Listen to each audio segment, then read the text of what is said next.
Yeah, so I'm Guanhua from Microsoft DeepSpeed team. I'm a senior researcher here, and I drink pour-overs. Mainly I'm using the blue bottle coffee beans. I really like it, and I drink it maybe like 8 or 9 in the morning, and another cup at noon.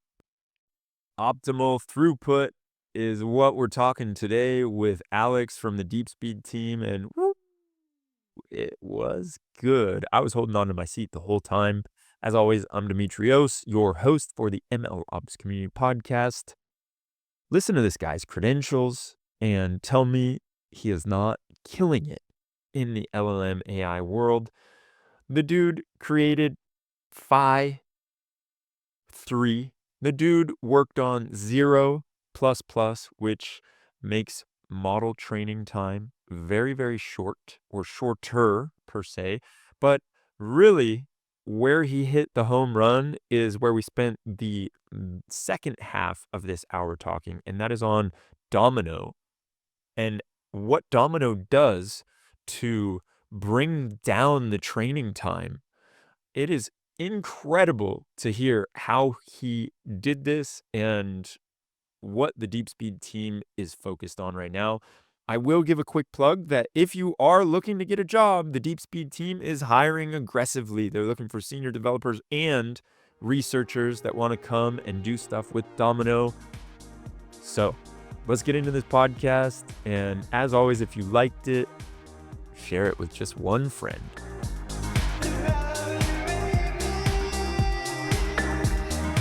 Let's start with this question, man. This is always on my mind. Uh-huh. How do you pronounce it? Is it phi? Is it phi? What do you call it? Oh, internally we call it Phi 3, even though it's Okay. like I, but we call it Phi, not Phi. I don't know why it's some kind of term. Confused me so bad. It's like, what is this? What's the pronunciation on this? But that Uh-huh. kind of adds a little mystic Uh-huh. to it. And can you break down what it is? What is phi? Oh, Phi is like because previously they have something called Phi 2. That is Uh-huh. the previous version of the small language model Phi 3. And what they mean by Phi is like they want to mimic the physical environment such that the LLM or the small language model can like reflect some physical environment and take Oh. some action. That is their final goal previously. But we are at the very beginning, and later on, the team after we finish the phase 3, the team just do some reorg, and we may not continue to 5.4 or 5.5. Oh, no. No, Oh, so there's not gonna be any of this no, because like mimicking. the project lead is just jump to OpenAI. He's not in Oh. Microsoft anymore. Oh, interesting. And Yeah. the whole thing, I know that there was a lot of hype around it when it first came out, Mhm. especially like Phi 2, right? Because it was so small and it had a lot of potential. Yeah, and that's the reason right now you can see the Llama 3.2 or something. They just Uh-huh. also do this kind of small language model, not the big one, not like several tens of billion or hundreds of billion parameter. And what were you doing to get such solid results or performance with such a small model? What, like when you were training it, what were things that you made sure to do differently? Yeah, so that's a really interesting question. We did a lot of like a fancy trick to make the small language model work. The Yeah. most important thing I think is because I was leading the training team of the Phase 3. The most important thing is we need to have very high quality data, which means our data has a minimum noise, and we need to do some kind of data pre-processing, data cleaning, all before we do the training, and that will take a lot of time and a lot of money. We also need to purchase some high quality data from like the top-notch magazine, like New York Times, some Uh, Forbes, those kind of. We need to purchase those text from them because they are really high quality, and usually they don't have any wrong information inside their data. That's the most important thing. and was it all human created data and all you couldn't use any synthetic data, could you? We have synthetic data, but that portion is not that big. Synthetic data is relatively small because those synthetic data just try to mimic some part of the original data, and usually this is just to me personally, I think it's just a waste of training time because for the model they just see roughly the same pattern Uh-huh. compared with the original like human write data. And so now you're saying that like 5.4 and 5.5 are not going to happen No, because what, the performance wasn't good enough to make it think that or make you think that it was worth continuing with, or it was more like, let's just hand that off to a different team? I think because like AI inside Microsoft, we are very highly competitive. We have several teams doing similar thing. It's just some like a company-wide strategy or policy. They don't want us to continue work on that. Right now, we only have two lines of model we want to further training. One is from OpenAI line, the other is from the Microsoft AI. Mustafa, who lead that team. Yeah, yeah, from the inflection team, right? Yeah. Yeah. And so this is fascinating to me because there Mhm. is such a large amount of interest that goes into the small language models. Uh-huh. And if small language models are going to be this solution for architectures to do things faster and cheaper, and that's what we've been promised in a way.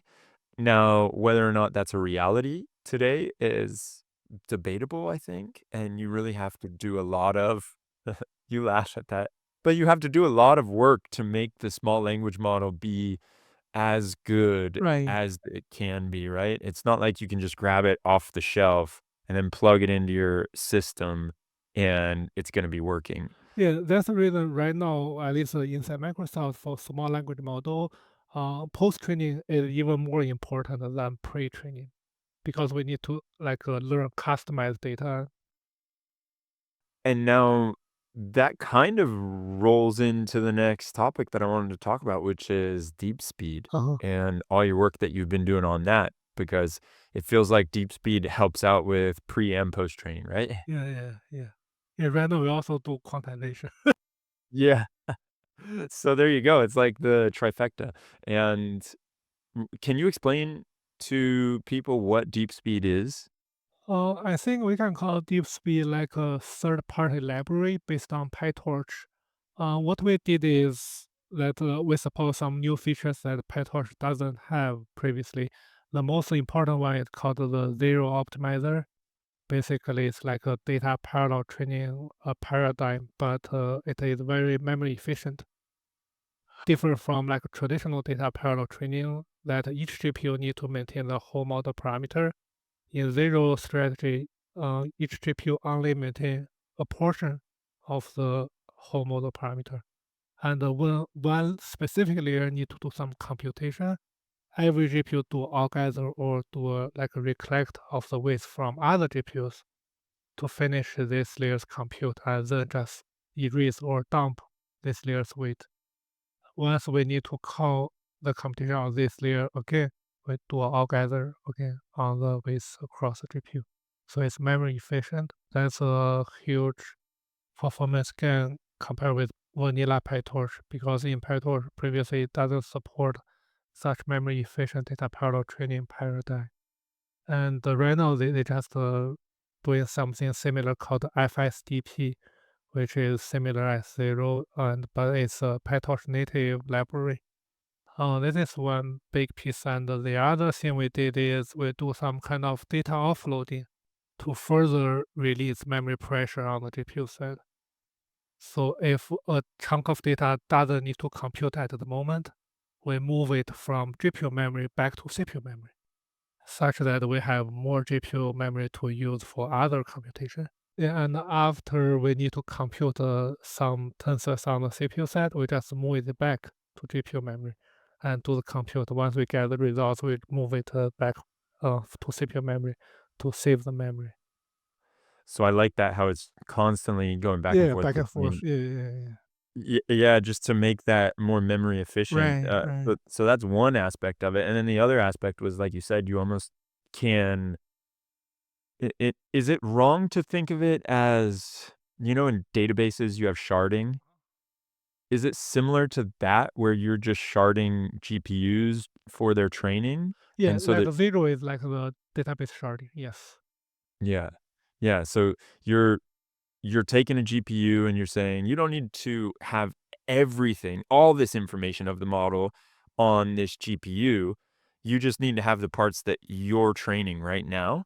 Is And then when it gets a little bit when you realize there's certain things that you don't need even from that, then you offload those onto CPU. right. And yeah, Yeah, yeah, very similar. Yes. If you go, we are like a system research group. We always do this kind of system tricks.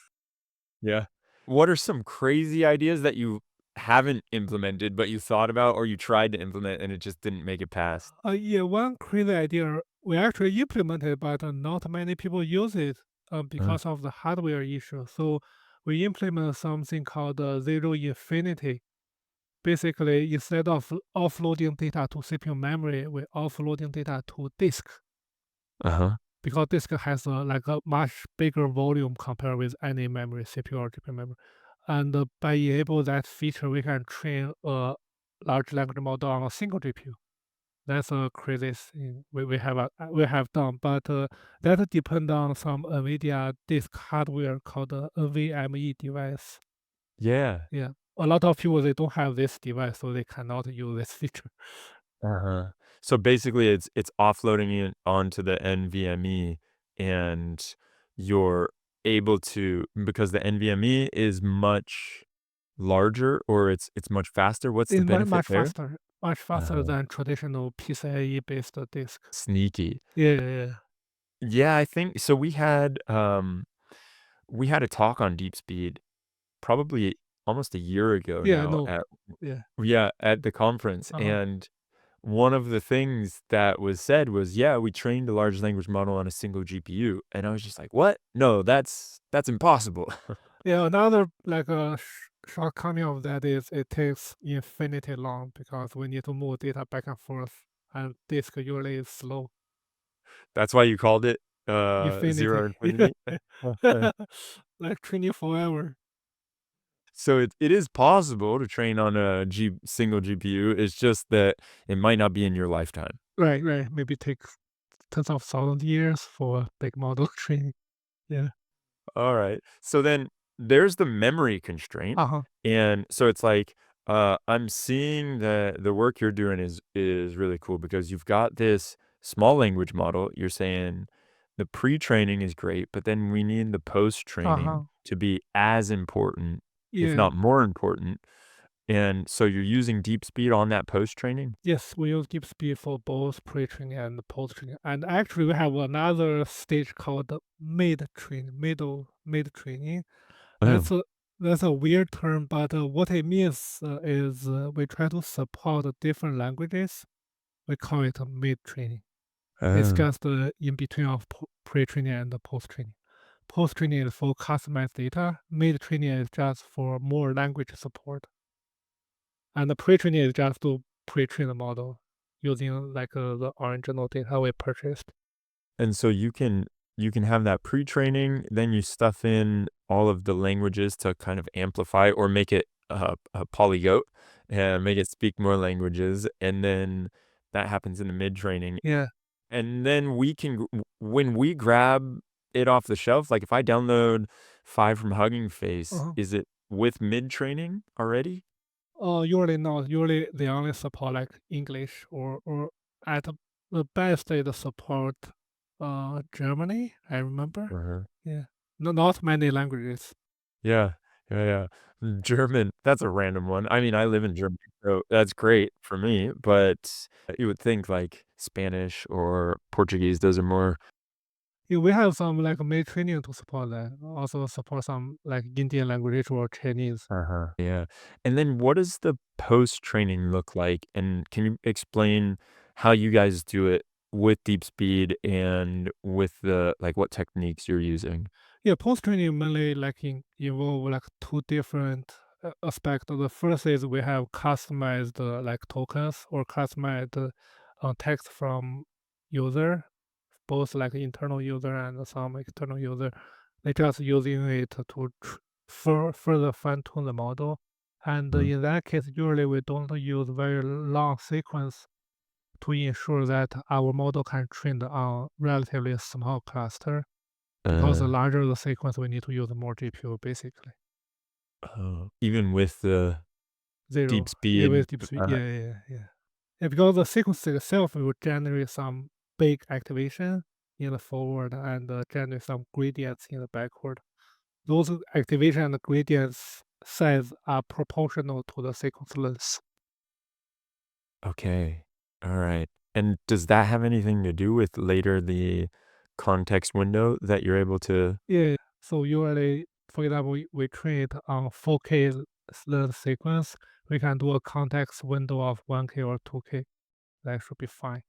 Another line of post-training is we also add quantization on top of the base model and try to train on the customized input data.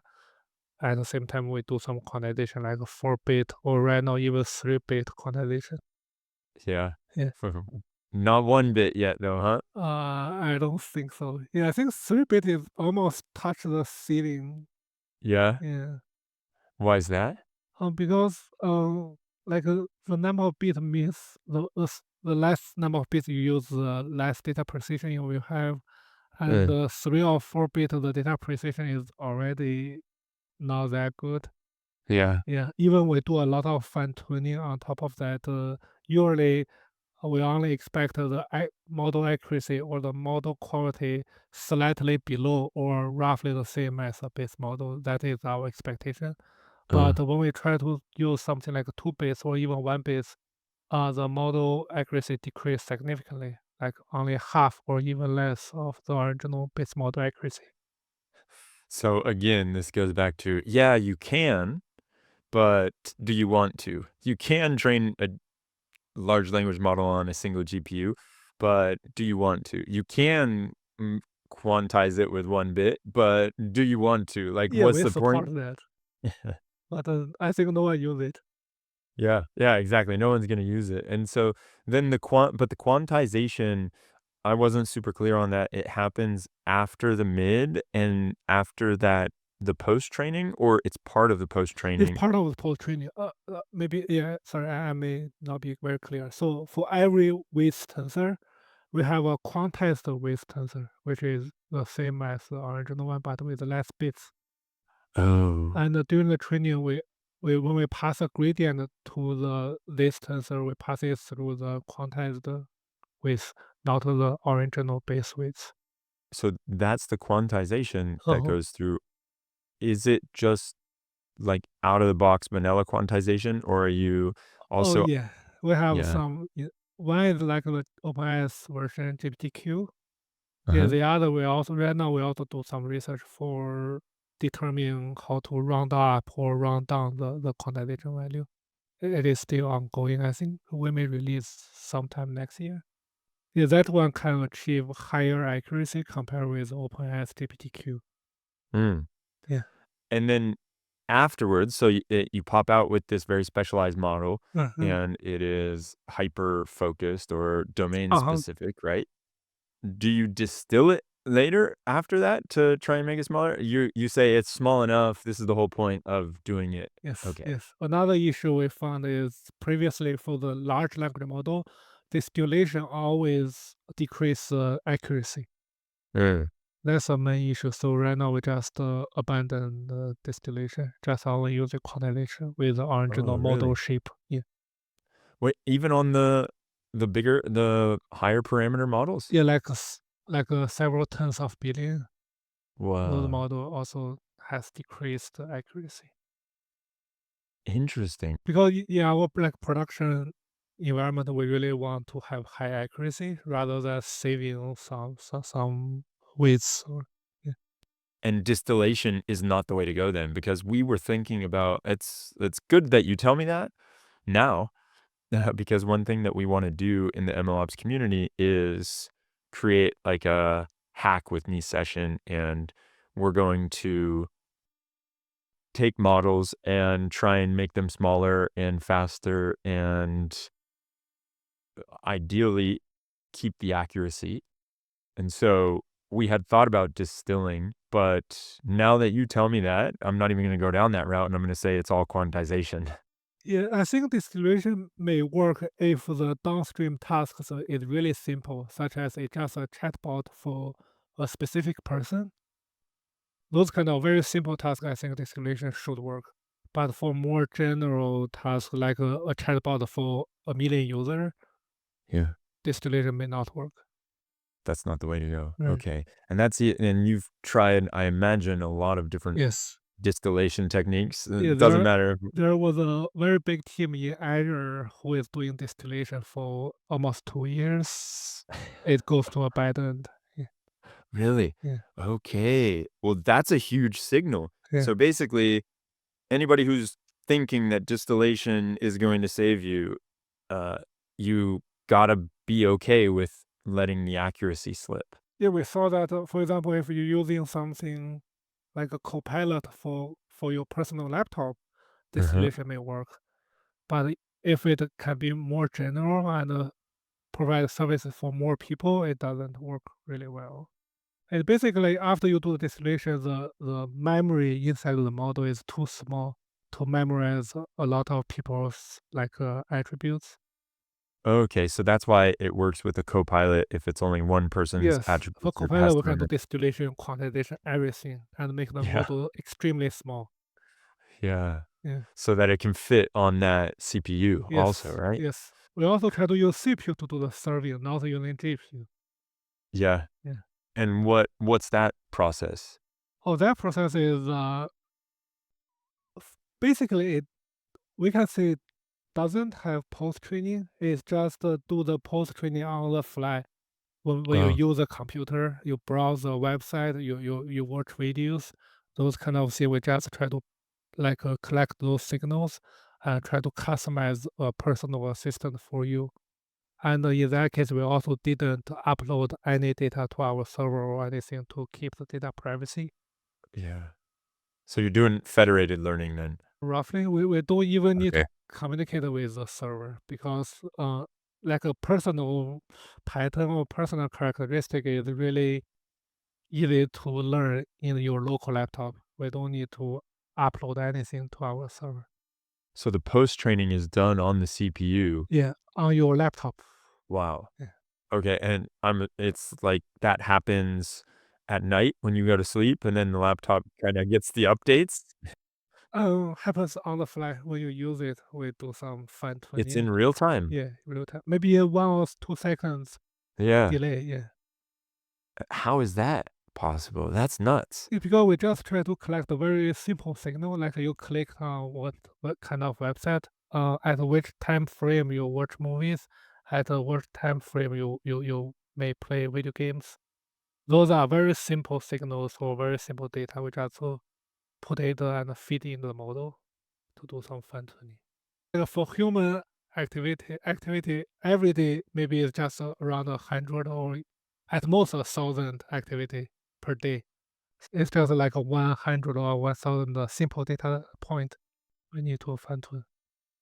Okay, and that's why it can kind of happen on the fly, but is there a specific, like, package that is constantly retraining it or training it, or is it just that you're throwing that into the context window as a data We point? throw it into the context window. Once we batch to like a 2K context, we do a training round. Yeah. Ah, I Yeah. see.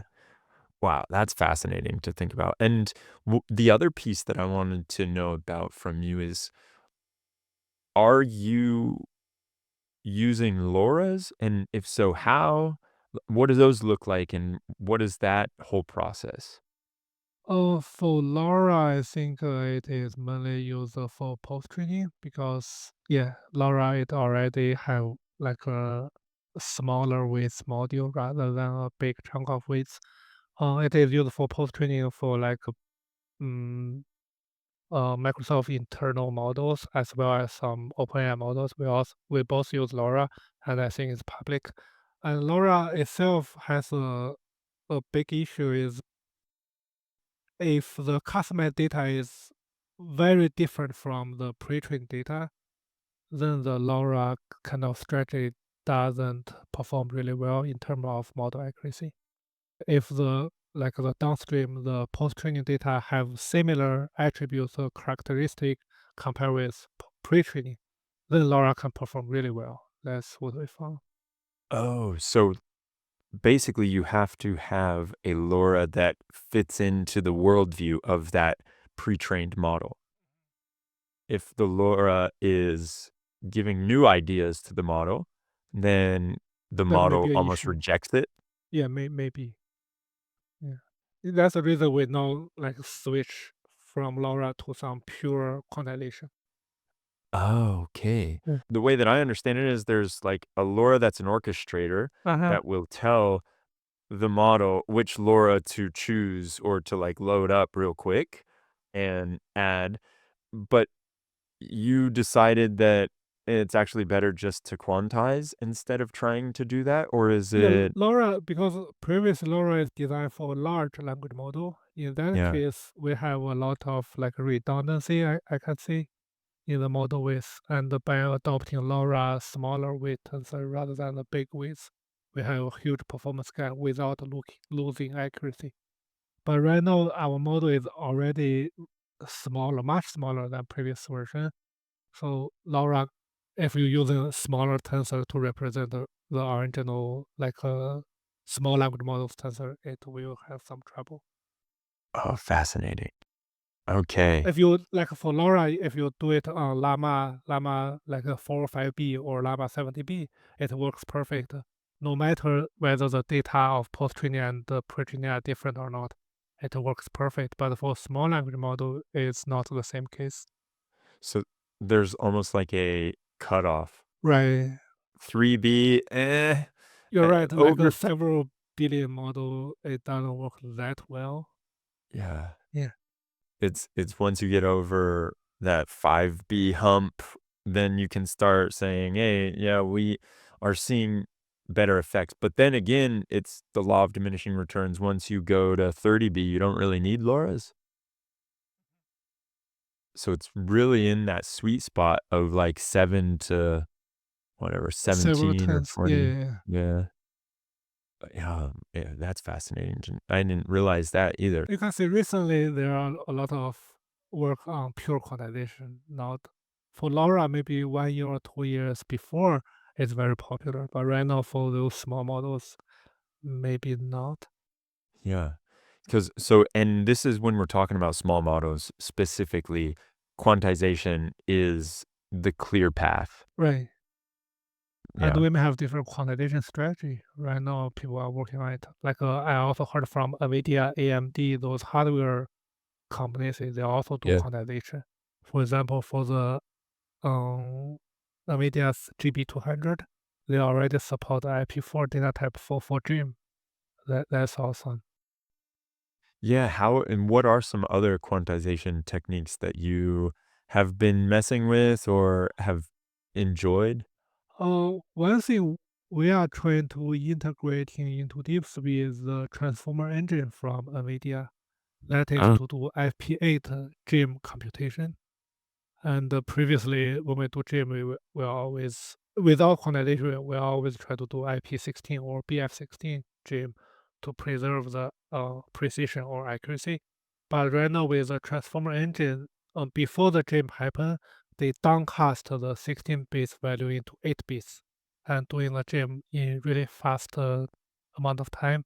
And after that, they upcast the IP8 data type to back to like 16 bit. can you explain the transformer engine for me? Yeah, so transformer engine, for me personally, it is just to do a data downcast from 16 bits to 8 bits and then do the computation, like a matrix multiply or something. And after that, we get the FP8 output. It will upcast it back to like 16 bits. Uh, So in the middle, they only compute like 8 bits width, which makes it faster than previous 16-bit computation. Mhm. And there's no trade-off there? Oh, at least for right now, for the model we've trained, we didn't see much difference. We may lose some accuracy, but that is tolerable. Another is what I have implemented called 0++. That is to do quantization on like gradients and activations and width during training, because at that moment we still train large language model, and the communication is a big overhead.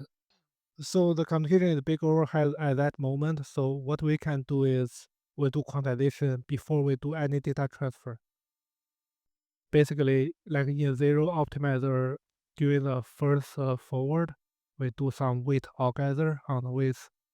So in 0++, instead of doing width altogether, we first do a quantization on the width to make like the 16 bits down to 8 or 4 bits, and then we communicate those 4 bits. That can save a lot of time because we just communicate less volume of data.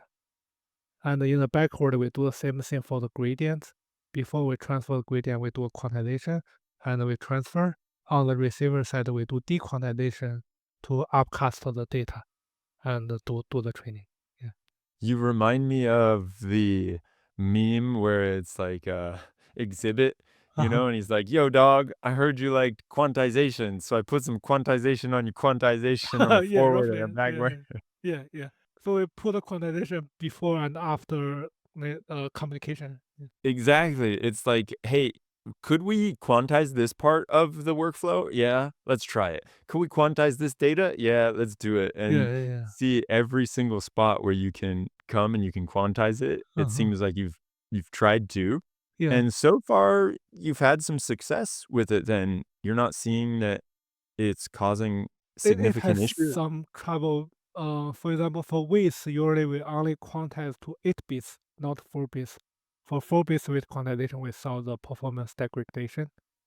Huh. And for gradients, because it doesn't need a very high data precision, so we can quantize it to 4 bits. Wow. Yeah. And now this is on pre and post training, or is this Yes. mainly on post? Okay. It's mainly on pre-training at that moment Wow. because we have some internal workload which have like a very low bandwidth interconnect. Uh-huh. Yeah. Well, speaking of bandwidth, let's talk about Domino and what you've been doing there because that's like your newest brainchild, right? Your creation, and can you explain to us what it is first? Yes, in one sentence, Domino is trying to eliminate communication during training, either pre-training or post-training. All communication between GPUs, Yeah, or most communication. Right now, we can hide around 70% up to 100% communication. and it works with DeepSpeed. The Yeah, yeah. idea is Right now, it works with DeepSpeed. so let me see if I understand the full picture. It's like I'm training a model, but now I don't have to worry about loading up the model on every single GPU because I've got DeepSpeed and it is sharding, quote unquote, the model weights. Uh-huh. And so it's training these different layers Uh-huh. in their own way. Uh-huh. And then with Domino, you're saying, and you know what? You don't have to be talking back and forth to these large clusters, like these gigantic, beefy machines that are training. They don't need to constantly be in contact with the other 24,000 machines because you've got Domino, and it just means that you have less communication and networking overhead. No, no, that's not the case. So what we Okay. did is we still have communication, but user cannot see it. We hide the communication behind the computation, such that like from end-to-end training perspective, you only see the GPU always working on computation. The communication is under the hood. We still have communication, and we have different model sharding strategies than DeepSpeed Zero. We borrow from the Megatron's tensor parallel strategy because in Megatron tensor parallel we see that the throughput is higher than zero or any other strategy when you have high bandwidth interconnects between GPUs. And why does hiding the communication from me, the user, help with throughput? Yeah, so previously what we did for transformer training is we train a layer, like compute on one layer, and then we need to sync or communicate for this layer's output. That's what Yeah. we did before. And the communication overhead just stand out as a end-to-end training time. For example, you compute for 5 seconds, and after that you need to wait for 3 seconds for the communication to finish. That's what we did before. And right now, what I did for the Domino or what the Domino achieved is we just hide this 3-second communication inside of the 5 second computation, such that every iteration right now is just 5 seconds. Oh. Previously, it's like 8 seconds per iteration. Yeah, that's the difference. But so it's basically borrowing the same time. It's communicating, it's just within those 5 seconds, it's Yes. communicating. Yeah, the key like attributes of Domino is previously when we compute a layer, we need to wait for the whole layer's output to be generated before we do the communication. But right now, after we compute a few output, we start triggering the communication. Yeah. Yeah, that's Okay. like doing some pipelining inside of the computation. So the whole message or the whole communication message doesn't need to be there. It's No. you're starting it as it's finishing almost like just in time Yeah, type because of we need to message. do some tensor sharding to break down the data dependency. For data without data dependency, we can send it over Uh-huh. without waiting for others. All right, bro, hear me out. But what if we quantize those messages? Uh-huh, uh-huh. Yeah, so Domino works with quantization, of course. With quantization, we can make the training iteration time even smaller for Uh-huh. both compute and the communication. So that's the Okay. reason in Domino, our first version, we didn't say we enable quantization, but right now we try to incorporate with transformer engine and also my previous communication quantization strategy. So there's inevitably been some wild stuff you've Uh-huh. got done because of all of the lift. It's like you're not just taking a little bit from here and there, you're making some significant increases. Yeah, that's the reason Domino is the next generation training platform for DeepSpeed. It's a big project. Yeah. And right now we also try to collaborate with a lot of industry and academia like AMD, Intel, and another called Pika startup for the short video generation from Stanford. Yeah, those Nice. are our initial customers right now. Oh, that's so cool. So the training that you've done, like, are there any statistics that you can share with us on how much faster it is? Oh, compare with maybe the best throughput because right now for if you have a very high bandwidth interconnect between nodes, the Mhm. best solution is to use Megatron, the Yeah. from Nvidia. We can achieve 1.3x speed up compared with Megatron, which is Ooh. almost optimal throughput you can get. And this has nothing to do with the different, what is it? The different wires that you're using connecting it. Like, this is is it Ethernet? What is it called? The, Oh, InfiniBand. InfiniBand, that's Uh-huh. it, yeah. You don't even have to worry about that.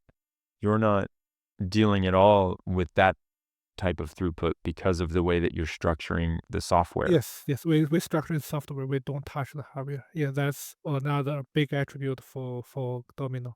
We also didn't touch the kernel. We didn't modify the kernel.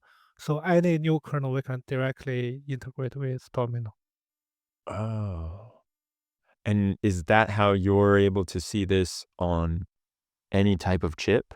Yeah, because right now we are helping AMD to do speed up. We also try to run Domino on the MS300 directly. We have some speed up without modifying any line of code. So it plays in an abstraction above the basically all that hardware and all the Yes. chip. Basically, we're just like a more smart scheduler to Mm. launching compute kernel and a communication kernel. We do Uh-huh. it in a more wise way, more smart way. Oh, that is fascinating. So now, what are some things that you've been able to see? Like, obviously, you take 8 seconds down to 5 seconds, Uh-huh. and that's huge. Are there any other numbers that you've seen that you're just blown away by? Yeah, for like for because previously Megatron from Nvidia it doesn't support a multi-node training. Everything is only happen within a single node with NVLink connection. And Mhm. right now we also extended to multi-node training with pure like tensor parallelism. That's another big jump from the original tensor parallel strategy.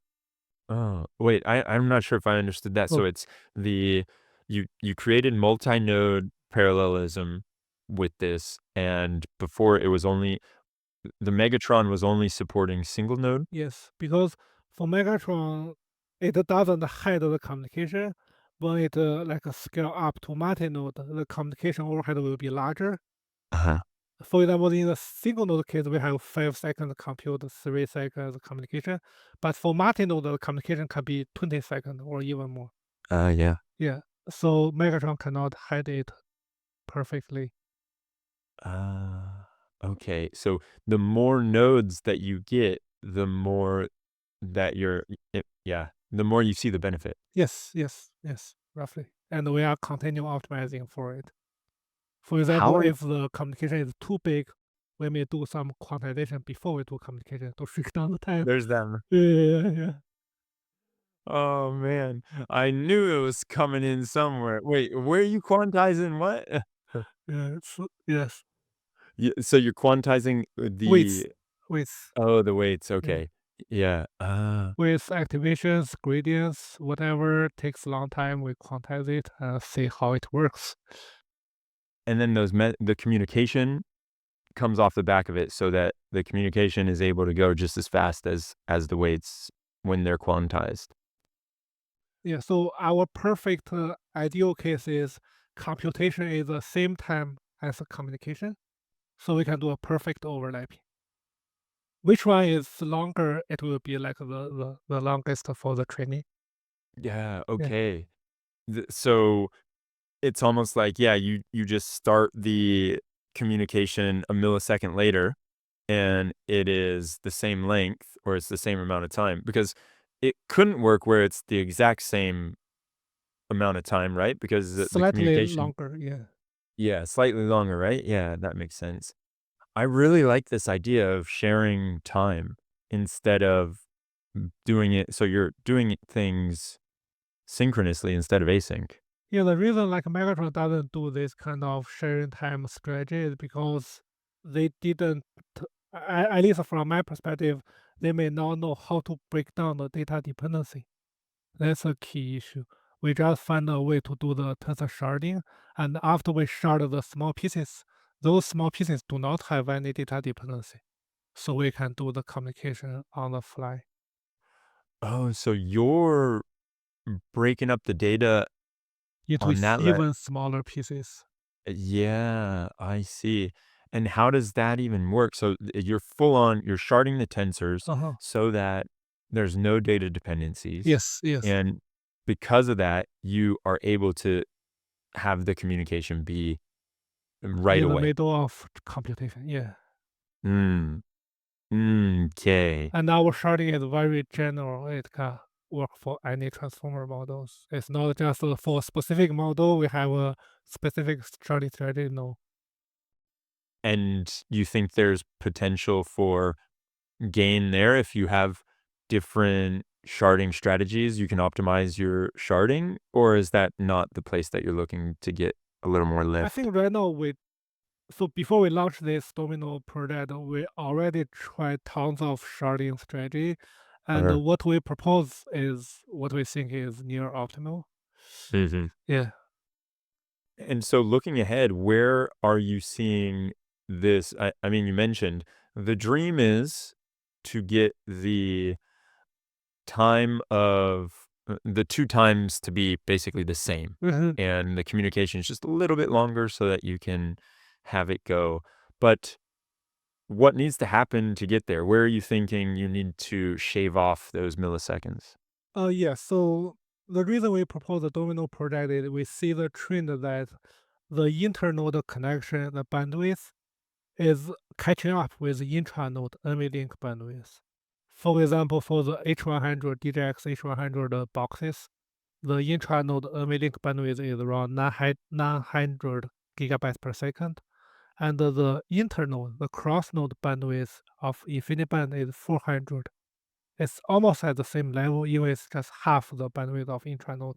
And in the Yeah. next generation of the B100, B200 GPUs, we saw that their network card for InfiniBand is almost reaching 800 gigabytes per second. It's almost same as the NVLink 900. It's just Yeah. 100 difference. And because we see this trend, we saw that for TP, usually it only works for single node, but for multi-node it doesn't work well. But in our case, we just try to hide the computation and communication together to make it work. And this trend it will be continue once we see that there is no bandwidth gap between intranode and internode. That's the reason Um, why Domino will be more popular later on for the later GPUs.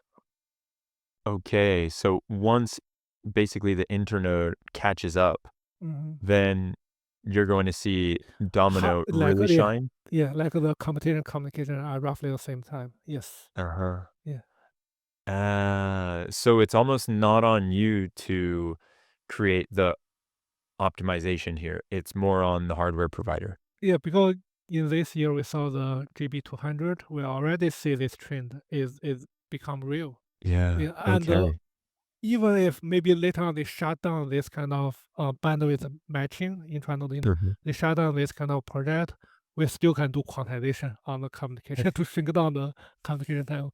Both Yeah, works. that's where I instantly thought like, oh, the quantization of the communication is where you could add a little lift. Yeah, yeah, yeah, yeah. And I have the experience. We just try to integrate the 0++ quantization kernels. Uh-huh. Yeah, that's not so very hard. Okay. So with 0++, you were already kind of testing that out. Yeah, yeah, yeah. And we already use 0++ both internal at Microsoft and at LinkedIn. We help them reduce Uh-huh. over half of the training time, which is big. Wow. Yeah. Wow. Man, you're saving so much money. Yeah, yeah, yeah. That's the reason my work is maybe more important than some other people. Yeah. Yeah.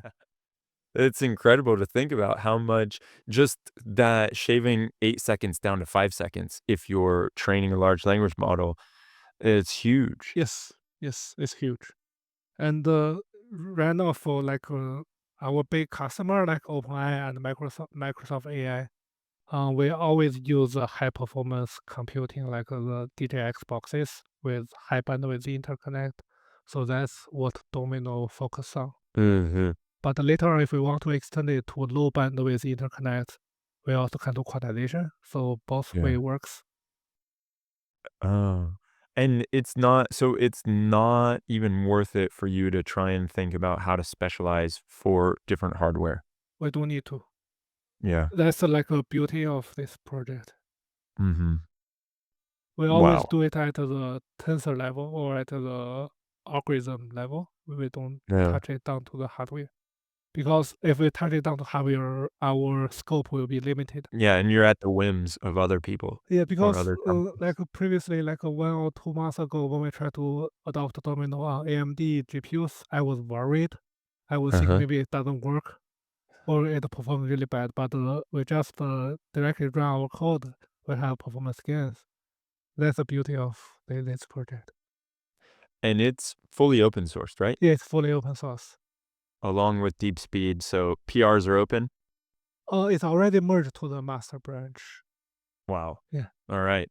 So, if anybody wants to go and poke around in the code, yeah, it's there. yeah. It's on GitHub, Yeah, we and they also can have a lot continue of will maintain it. If people have some issues, they can raise the issues. We can solve it.